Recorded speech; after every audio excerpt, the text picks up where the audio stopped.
hariho akageso abarundi badukanye muri no minsi. Akageso k'ubusambanyi, umurundi ugasanga arahamagaye umukobwa azi ko ari umurundi kazi ari ngaha mu gihugu ca Kenya, bamurangiye akazi ariko afise intumbero ziwe. Ibyo bintu tugiye kubihagurukira kandi benshi hari abo tumaze guhana, sindinze kubavuga amazina, kandi muri twebwe twashitse hano duhanurane tugerageze n'iki gihugu c'abandi twase n'indaro twaje kurondera ingene twafashe imiryango yacu, twaje gutindero. Hariho abarundi benshi bapfuye bafashwe mu ngeso mbi. Nukuri iyo ni ishusho mbi ku gihugu cacu, ukwerekana ishusho mbi cane. Mumbabarire nta byinshi novuga, ariko turakuze, turafise amatwi turumva, nkuko tuva mu mihingo itandukanye, aho umwe wese ageze amaso ntatinye guhanura mugenzi we. Ubonye mugenzi wawe akoze ikosa nturengane, ubonye mugenzi wawe agize ikibazo ntutinye kubivuga, bivuge, dukore ico dushoboye.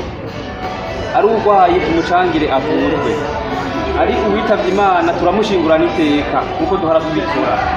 Ubu groupe yacu igiye guhindura isura.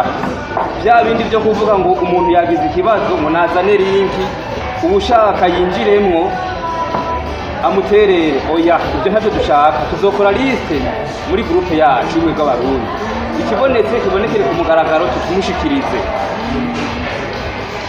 Ari uwitavye Imana tuzobikora uko, ari ugize mariage, turafise abasore, turafise inkumi, byose tuzobikora nk'uko twari twatangiye tubikora. Ariko hari ukuntu byagiye bihinduka mu nyuma,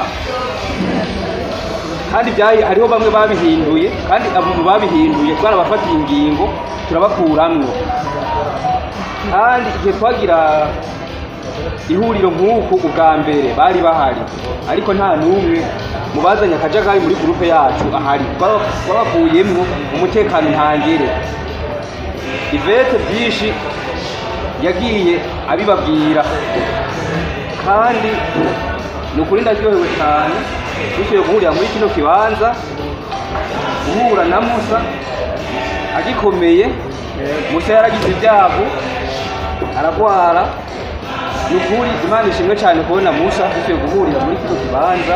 Nukuri dukomera amashi Imana yacu. Ngiye kurangiza, mumbabarire, tuzogenda tuyaga hariho abashikirije imigambi yabo kandi myiza yo kwiteza imbere. Tuzofata kandi kanya duhure nabo batuyagire neza, tunonosore neza nk'uko bafite imigambi mirashe yo gushikana urundi wari we wese kure. Kandi ndabashimiye cyane, Imana ibahezagire, mukomere ku ijambo, muri bwa bumwe mushishikare kwerekana ubumenyi mwahawe, ibyumviro byanyu bigaragare mu muryango wacu umwe bw'abarundi. Umurundi wese ahari yiyumve. Ndabashimiye, muraba agaciro. Umwe wese yumvire gushika hano mukuri, asubire mu kibanza yarimo amahoro, agendere mu rukundo. Imana ibahezagire. Murakoze.